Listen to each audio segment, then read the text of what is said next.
오늘은 중심 인물 되는 법, 그대의 보리떡을 예수께로. 중심 인물 되는 법, 그대의 보리떡을 예수께로라는 제목으로 하나님 말씀 증거하겠습니다. 오늘은 전도에 대해서 하나님 말씀 살펴보는데요. 먼저 요한복음 6장 5절에서 13절을 제가 읽겠습니다.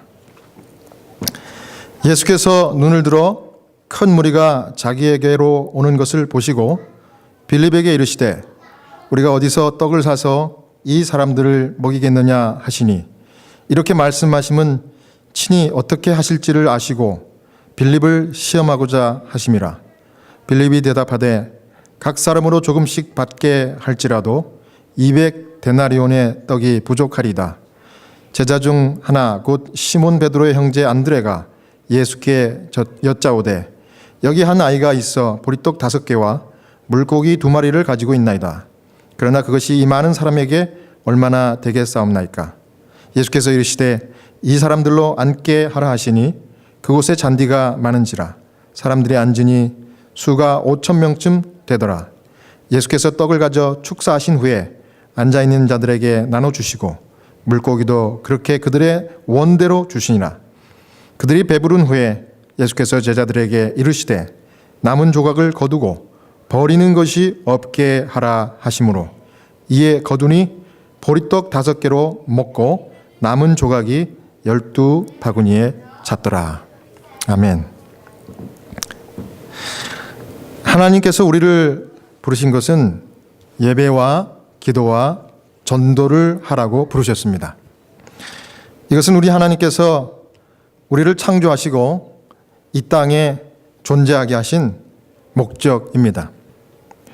예배와 기도, 전도를 위해서 시간을 내고 우리의 것을 바치면 하나님의 기적과 은혜가 우리에게 넘치는 줄로 믿습니다. 특별히 오늘 제목처럼 이 중심인물이 되는 법, 그러면서 그대의 보리떡을 예수께로 이렇게 정했는데요. 우리의 보잘것없는 보리떡 예수님께 바치면 하나님은 당신의 방법으로 이 보리떡 위에 복을 주시고 그것을 사용해서 전도하시고 주님의 이름이 영광을 받으실 것입니다. 요한복음 6장 3절과 4절에 예수께서 산에 오르사 제자들과 함께 거기 앉으시니 마침 유대인의 명절인 유월절이 가까운지라. 예수께서 눈을 들어 큰 무리가 자기에게로 오는 것을 보시고 빌립에게 이르시되 우리가 어디서 떡을 사서 이 사람들을 먹이겠느냐 하시니, 예수님은 군중들과 서기관들의 방해, 비난과 반박을 피하셔서 잠시 제자들과 함께 바다를 건너가서 베데스다 근방 산 위에 오르시고 그 자연 가운데 그들과 함께 한적한 시간을 가지셨습니다. 이곳에서 주님은 그냥 쉬신 것이 아니고 제자들에게 하나님 사업과 그것을 능률적으로 할 수 있는 방법을 가르쳐 주셨습니다. 제자들이 갈릴리 마을과 이 촌을 두루 다니면서 전도한 경험을 예수님에게 말씀드릴 때에 그것을 다 들으시고 주님께서는 제자들에게 그들의 과오를 지적해 주시면서 사람들을 효과적으로 접근할 수 있는 방법들을 알려주셨습니다. 그냥 한적한 곳에서 제자들과 함께 쉬신 것이 아니고 적극적으로 어떻게 사람들을 만나고 대화하고 그들에게 복음을 증거할 수 있는지를 이론 교육을 하신 겁니다. 그리고 이제 이론 교육을 마치시고 주님은 곧바로 제자들에게 이 선교, 전도에 필요한 이 실천적인 교훈, 이거를 가르쳐 주시는 겁니다. 2가지를 가르쳐 주십니다. 여기 마가복음 6장 34절인데요. 예수께서 나오사 큰 무리를 보시고 그 목자 없는 양 같음으로 인하여 불쌍히 여기사 이에 여러 가지로 가르치시더라. 주님이 이론 교육을 마치고 제자들에게 행동으로 가르쳐 주신 첫 번째 교훈은 전도를 위해서 가장 중요한 것, 기도 드리는 것을 가르쳐 주셨습니다. 특별히 기도할 때 동정하는 마음을 갖게 해달라고 기도하는 것을 주님이 몸소 가르치신 것입니다. 여러분, 선교의 시작은 우리 주님 예수님의 마음을 갖는 것부터 시작이 됩니다. 아무리 기술과 방법과 어떤 경험을 듣고 이렇게 교육을 받아도 이 마음에서 예수님이 가졌던 영혼에 대한 정말 사랑하고 동정하는 그 마음이 없으면 백해무익한 것입니다. 그래서 먼저 선교의 정신, 그것은 사랑과 동정하는 마음을 갖게 해달라고 기도하라고 하는 것입니다. 여기 예수님의 마음은 잃어버린 인류를 향한 무조건적인 사랑과 동정의 마음입니다. 예수님은 제자를 가르치시고 어떻게 알았는지 자기를 향하여 몰려오는 큰 무리들을 보시자 여기 성경에도 나와 있는 것처럼 목자 없는 양 같은 불쌍한 마음이 드셨어요. 그래서 주님은 바로 무리들에게 하나님의 하늘 진리의 말씀을 가르치기 시작했습니다. 얼마나 그 말씀이 진지하고 능력이 있었으면 밥 먹을 때를 놓칠 정도로, 그리고 배고픈 줄도 모르고 하루 종일 그 말씀들을 사람들이 정말 집중해서 들었습니다. 여러분, 선교의 시작은 예수님의 마음입니다. 사랑과 동정의 마음을 가지고 영혼을 바라보는 것입니다. 저는 여러분들의 눈이 이와 같이 예수님의 눈, 예수님의 마음을 닮으시기를 간절히 바랍니다. 어떻게 우리가 예수님의 눈, 예수님의 마음을 갖고 또 그분의 마음처럼 닮을 수 있을까요? 기도할 때 가능한 것입니다.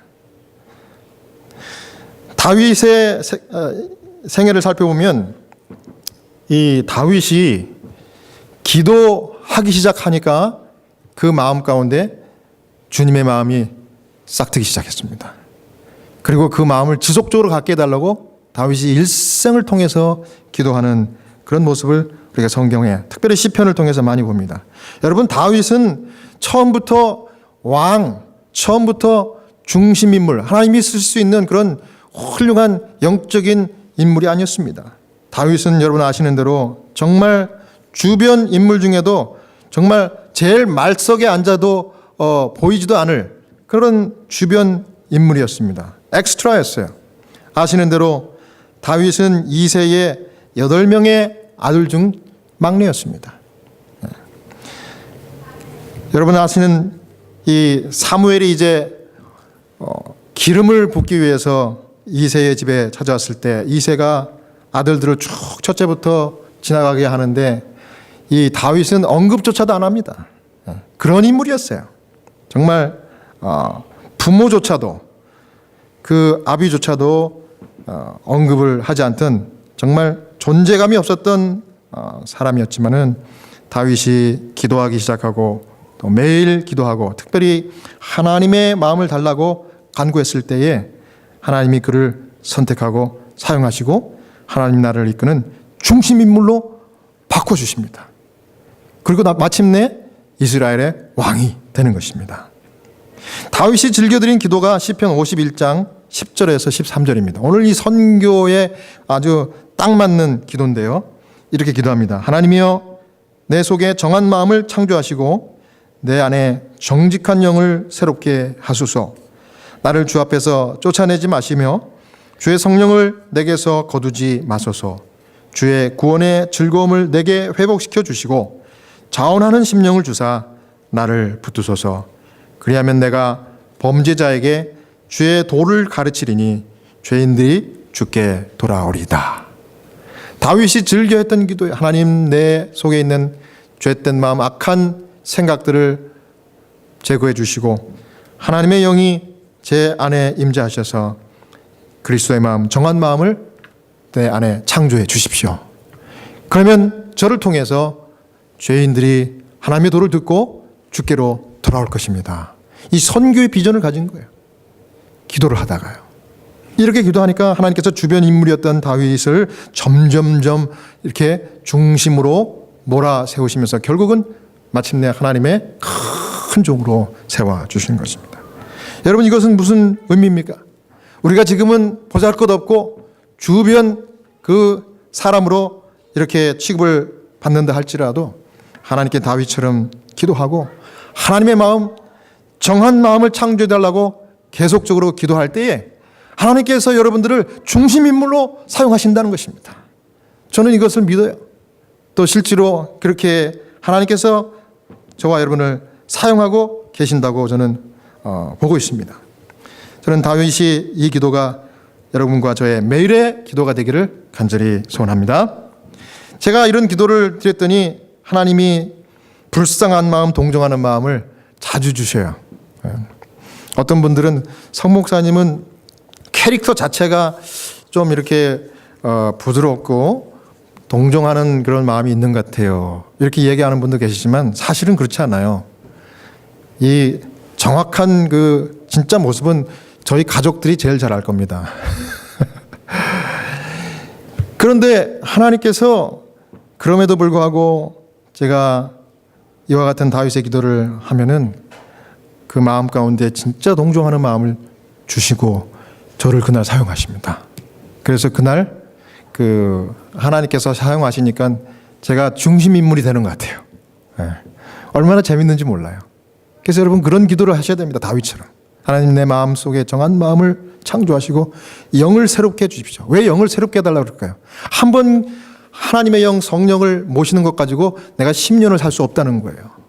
그날 하나님의 영을 모셔야 돼요. 그렇지 않으면 당장 우리가 유혹에 넘어지고 이 마귀의 시험에 우리가 넘어가게 되는 것입니다. 어제 갑자기 전화를 받았습니다. 어제 아침에 제가 기도했죠. 하나님 오늘 제 도움의 손길, 제 사역이 필요한 그런 분들을 꼭 만나게 해주십시오. 이렇게 기도했어요. 그리고 제 마음 가운데 그분을 만나면 사랑하고 동정하는 마음을 갖게 해주십시오. 이렇게 기도를 했는데 한 오후 3시쯤에 전화가 왔습니다. 전에 일했던 그 호스피스에서 일하던 저가 아주 참 친분이 있는 소셜 워커, 그 미국 여자분에게 전화가 왔어요. 브라이언, 내가 지금 만나고 있는 환자가 지금 난소암 말기로 집에서 이제 호스피스 케어를 시작을 했는데 내 환자예요. 당신 환자는 아니지만 당신 컴퍼니하고는 상관이 없지만 내가 보니까 하와이에 살던 외동아들이 이제 어머니가 이제 돌아가시게 생겨서 돌아가시기 전까지 이제 돌봐드리기 위해서 엊그저께 왔는데 내가 이 아들도 만나고 그 남편을 만났는데 정말 너무 안타깝네요. 그런데 이 아들이 하는 얘기가 자기가 영어를 하고 한국말을 서툴게 하기 때문에 엄마한테 또 아버지한테 생전 처음 경험하는 이 호스피스, 이 정말 마음 가운데 불안이 있는 이 상황에 좀 이렇게 한국말 하는 목사님이 좀 오시면은 우리 엄마, 우리 아버지를 잘 케어할 수 있을 것 같아서 그 좀 아는 분이 있으면 소개해달라는 그런 부탁을 받았대요. 그래서 제가 그 말을 이렇게 듣는데 제 마음 가운데 이 동정하는 마음이 생기는 것 같아요.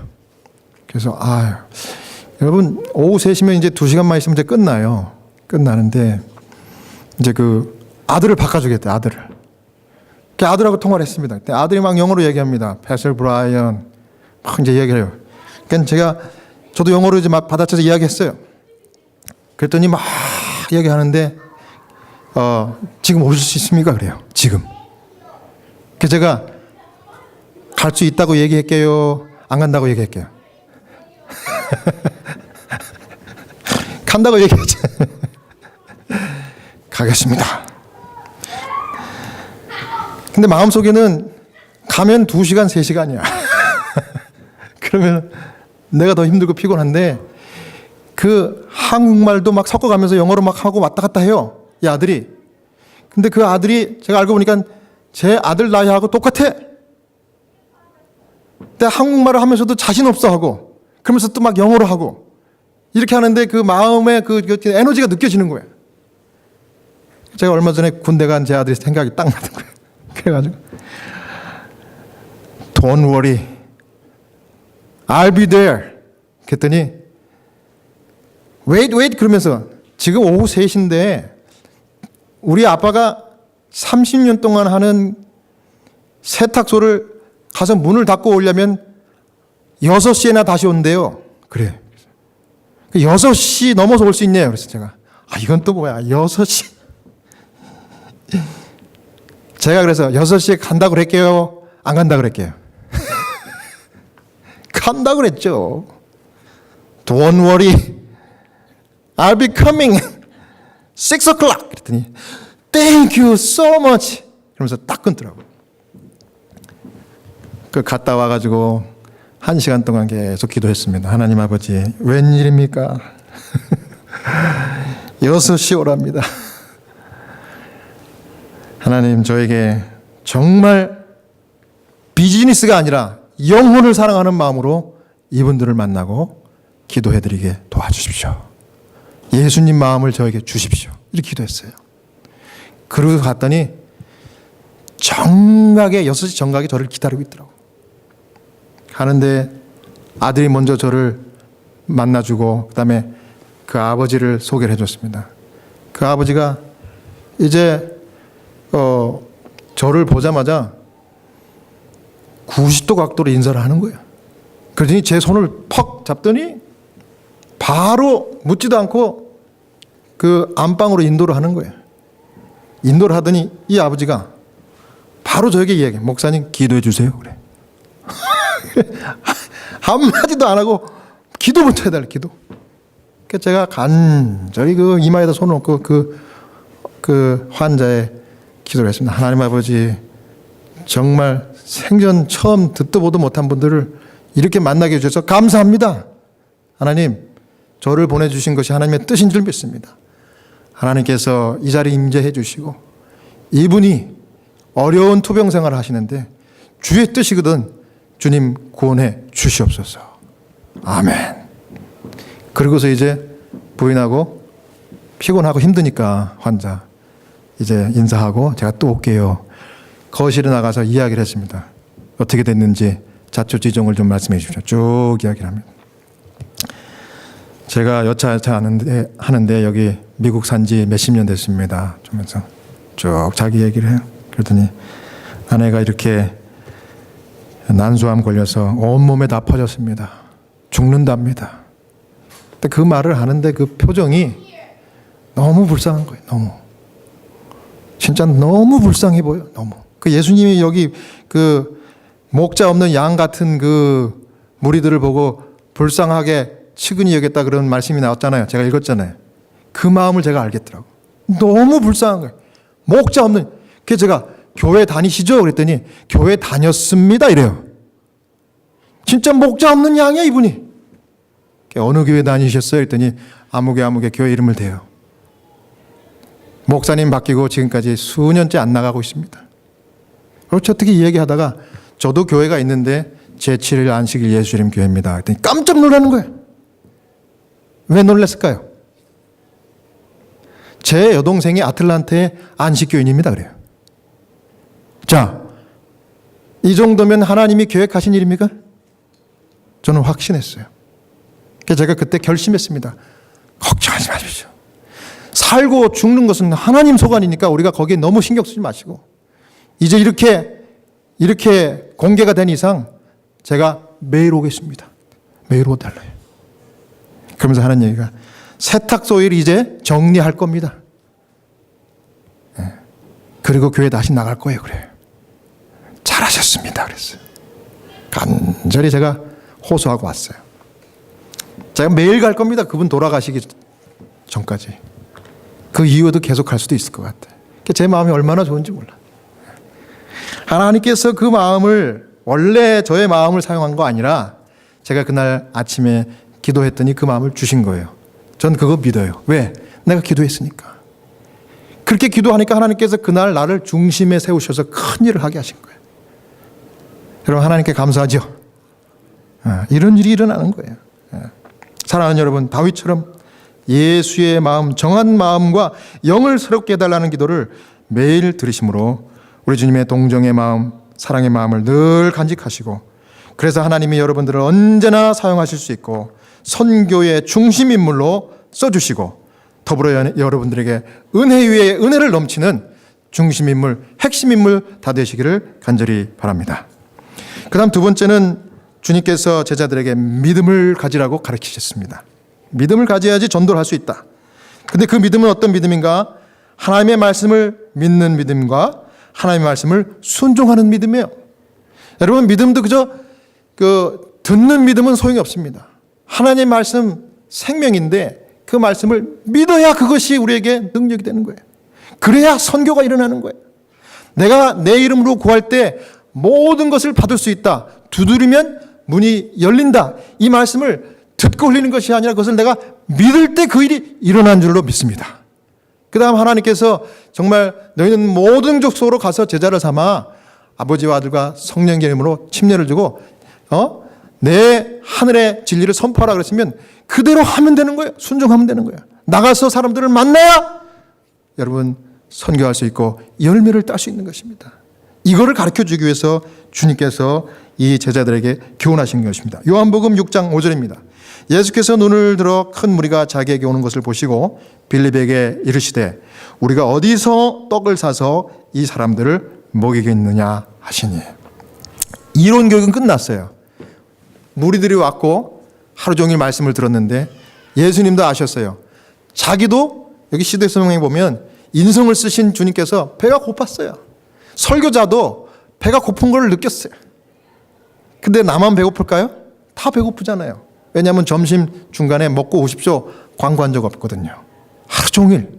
그래서 주님께서 이제 이론 교육 끝 빌립에게 시험하듯이 물었습니다. 이제 이 무리들을 우리가 먹여야 될 텐데 어디서 떡을 사서 먹일까? 근데 이게 어디서라는 말로 번역이 됐지만 헬라 원문에 보면 어떻게라고 표현해야지 번역에 더 맞는 번역이라고 우리 본경 성경 주석에 나오더라고요. 그래서 빌립에게 말했습니다. 우리가 어떻게 이 무리들을 먹일까? 이렇게 물어보신 거예요. 다 주님이 몰라서 물어보신 게 아니에요. 빌립의 그리고 제자들의 믿음을 시험하기 위해서. 그 다음에 주님이 이제 보여주실 이 장정만 5천 명을 먹이실 이 기적이 정말 하나님이 베푸신 기적이라는 분명한 증거를 삼기 위해서 어떻게 먹일까 물어보신 거예요. 왜냐하면 방법이 없다는 것을 누구도 다 알고 있었거든요.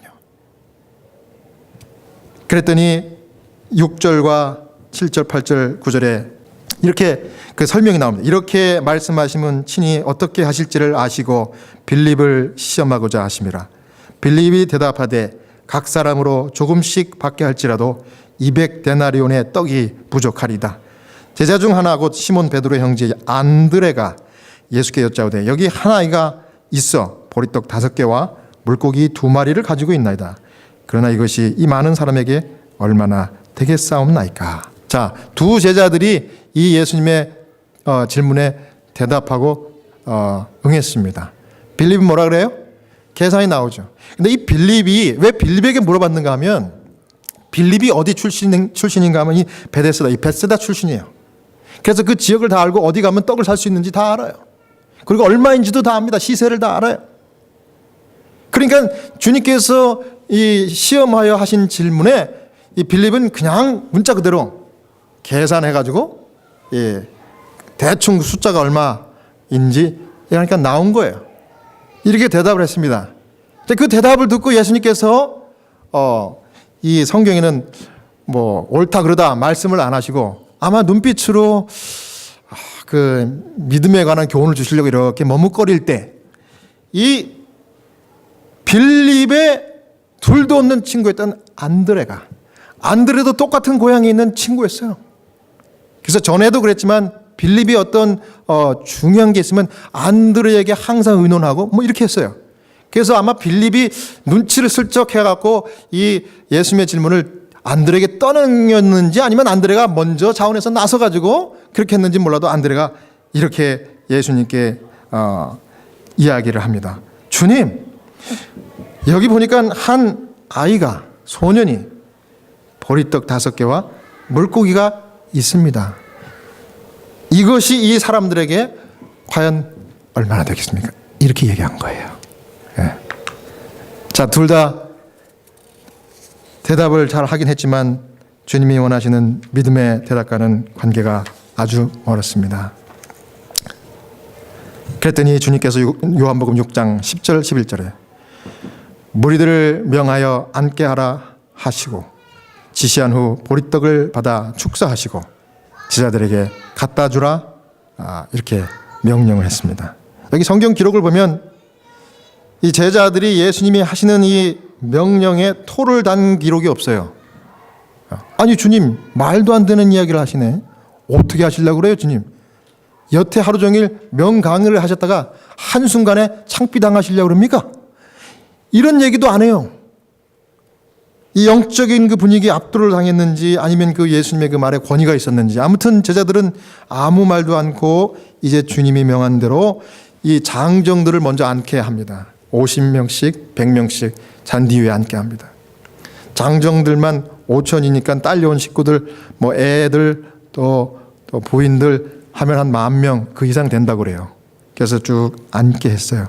명령하신 대로 이제 이 떡과 고기에 축사하시고 제자들에게 이제 갖다 줘라 명령했어요. 그랬더니 성경에 보니까 갖다 줄 때 주님의 손에서 이것이 자꾸 늘어났다면서, 자꾸 주님의 손에서 자꾸 받으러 갈수록 자꾸 주님의 손에서 이게 나오는 거예요. 기적이 일어났습니다. 그리고 이 사람들이 얼만큼 먹었는가 하면 원하는 만큼 먹었대요. 원하는 만큼. 원하는 만큼. 배불리 먹은 것입니다. 슈퍼 미러클 기적이 일어났습니다. 이 영감의 기록은 이 기적 같은 장면을 이렇게 기록했습니다. 시대소망 370페이지인데요.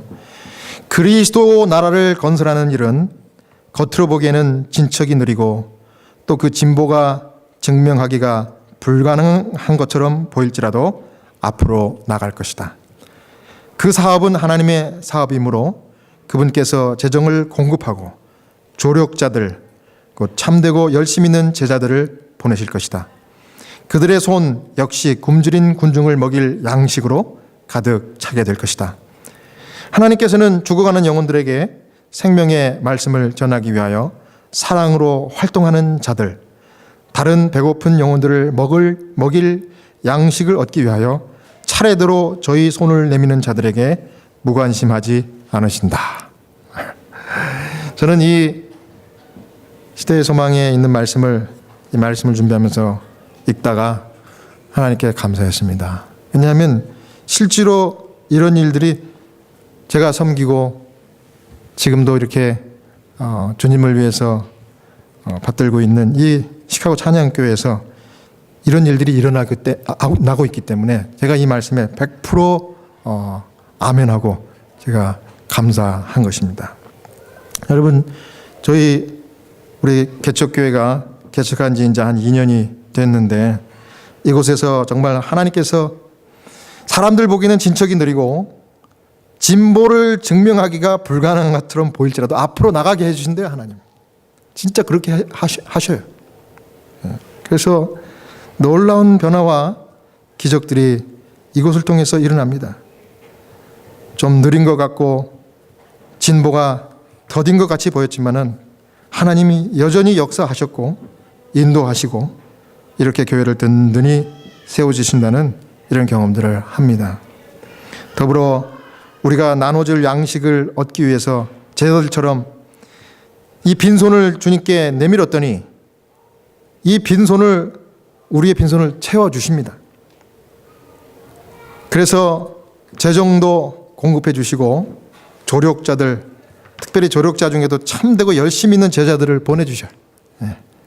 그래서 얼마나 힘이 되고 정말 능력이 되는지 모릅니다.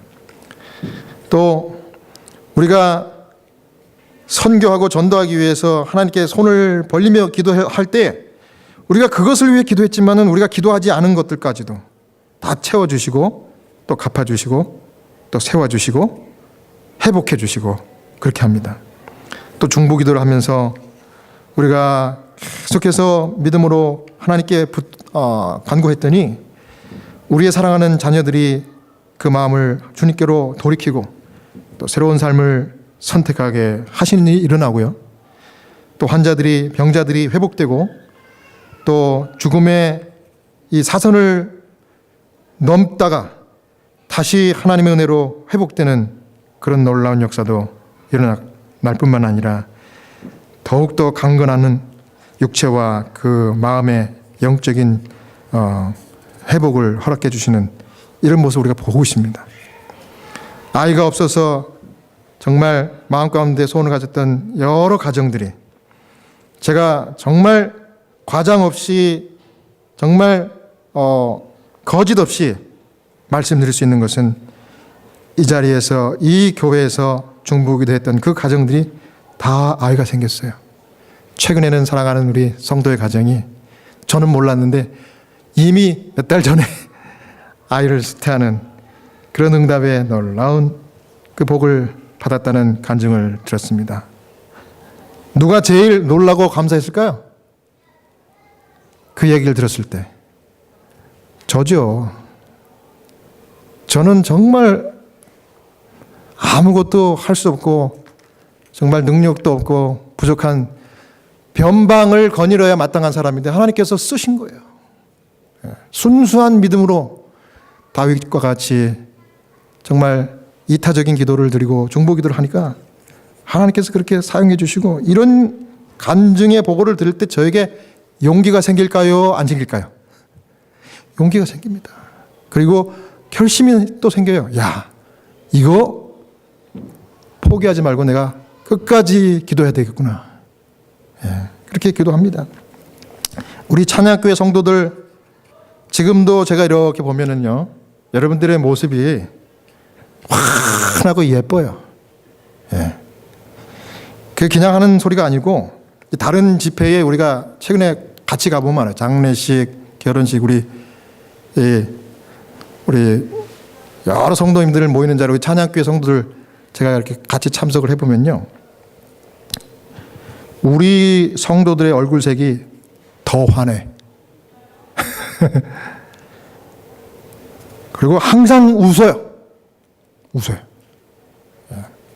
빛을 발합니다. 그리고 조명을 쫙 받는 것 같아. 그 많은 사람들 중에서 이렇게 우리 찬양교회 성도들. 그 저도 우리 장로님만 얼굴이 참 옛날에는 좀 얼굴이 좀 이렇게 초췌해 보였는데 지금 얼굴이 훤합니다. 이런 얘기 장로님만 들은 게 아니라 저도 들었어요. 저도. 그래서 제가 그날 저녁에 와서 거울을 이렇게 천천히 우리 확대경 거울이 있거든요. 제가 노안이 와가지고 이렇게 확대경 거울로 이렇게 봤어요. 땅구멍까지 다 보이는. 이렇게 봤더니 진짜 피부가 좋아졌더라고. 옛날 사진하고 꺼내가지고 비교해 보니까 진짜 천지 차이예요. 이 아우라가 이렇게 느껴져요. 아우라가.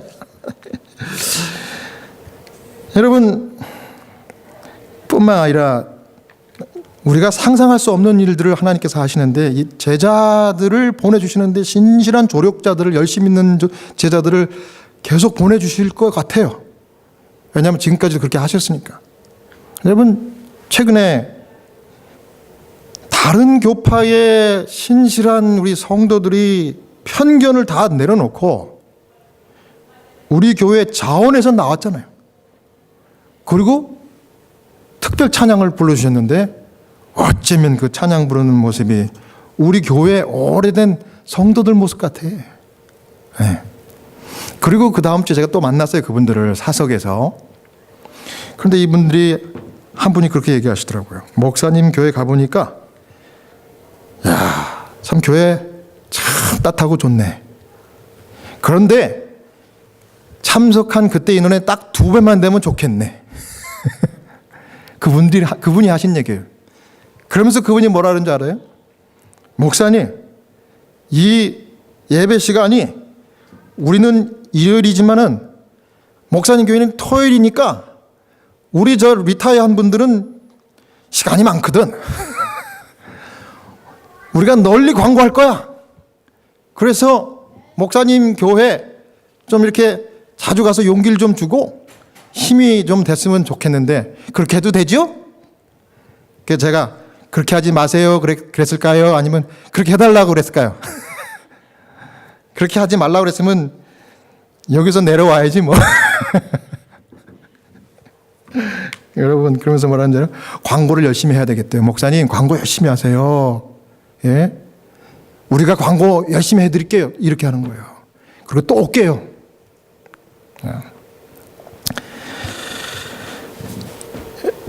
제가 그 얘기를 듣고 밤에 하나님 앞에 울면서 기도했어요. 울면서. 하나님, 내가 이 하나님 교회를 내가 사역을 한다고 착각했습니다. 하나님이 이렇게 일하시는데. 여기 영감의 기록에도 나오잖아요. 하나님께서 불가능한 것처럼 보일지라도 앞으로 나가게 해주신다는 거예요. 이렇게. 그러니까 하나님께 우리가 믿고 하나님께 기도하는 것이 우리가 할 일이지, 우리가 뭐 이렇게 저렇게 고민하고 계획한다고 그 다 이루어지는 것도 아니고 하나님께서 하라는 대로 하면 되는 것입니다. 보내주면 받으면 되고 또 나가라면 하면 되고 우리가 하라고 할 때 헌신할 때 하면 되는 거예요. 오늘 아침에 장로님 참 교과 시간에 중요한 말씀 하셨는데 우리가 앞으로 살면 얼마나 더 살겠어요? 저도 이제 50이 넘었기 때문에 앞으로 제가 산 날보다는 앞으로 살 날이 더 적어요. 그리고 뭐 사고 나면 내일이라도 죽을 수 있거든요. 그러니까 하루를 살더라도 하나님의 마음으로 살아야 돼요. 내 마음 속에 그리스도의 마음, 영이 살아있는 마음이 언제라도 준비가 되어 있으면은, 예? 필요할 때 사람들을 도울 수가 있고, 전도할 수 있고, 기도하는 종이 되는 것입니다. 다윗이 그걸 잊지 않았어요. 그래서 다윗이 늘 겸손하게, 왕이 됐어도 늘 하나님께, 하나님 내 마음, 내 안에 정직한 영을 새롭게 해주시고 정한 마음을 창조해달라고 기도했습니다. 사랑하는 여러분, 정말 예수님의 마음을 갖게 해달라고 기도하시고 또 믿음을 말씀으로 가질 수 있게 해달라고 기도하며 그 말씀에 순종하는 자가 되게 해달라고 여러분 기도하시는 여러분 다 되시기를 간절히 바랍니다. 시대의 소망 마지막 370쪽에 있는 말씀을 제가 읽고 마치겠습니다. 그대의 마음속에 우리가 어디서 떡을 사서 이 사람들로 먹게 하겠느냐, 이런 질문이 와 닿을 때 그대의 대답이 불신의 반응이 되지 않게 하라. 제자들은 너희가 먹을 것을 주라는 구주의 분부를 들었을 때에 온갖 난관들이 그들의 마음에 떠올랐다. 그들은 우리가 양식을 사러 마을에 나갈 것인가 하고 질문했다. 그와 같이 오늘날에도 사람들이 생명의 떡을 굶주리고 있을 때 주님의 자녀들은 우리가 멀리 있는 어떤 사람을 초청하여 와서 이들을 먹이게 할 것인가 라고 질문한다. 그러나 그리스도께서는 무엇이라고 말씀하셨는가? 이 사람들로 앉게 하라고 하신 후 거기에서 그들을 먹이셨다. 그와 같이 그대가 곤궁한 영혼들에게 둘러 있을 때는 그리스도가 거기 계신 줄 알라. 그분과 더불어 교통하라. 그대의 보리떡을 예수께 가져가라. 예. 여러분, 우리 하나님께서 여러분들을 쓰시고자 하실 때 준비된 기도하는 자, 또 여러분들이 가진 작은 보잘것없는 보리떡을 예수님께 믿음으로 가져가는 자, 그런 자가 되어서 주님의 임재를 체험하고 영혼을 구원하며 하나님의 뜻을 이루어서 하늘 왕국의 주인으로서 또 중심인물로서 하나님께 크게 쓰임받는 다윗과 같은 또 변화받은 제자들과 같은 여러분 모두가 되시기를 바라면서 오늘 말씀을 마치겠습니다.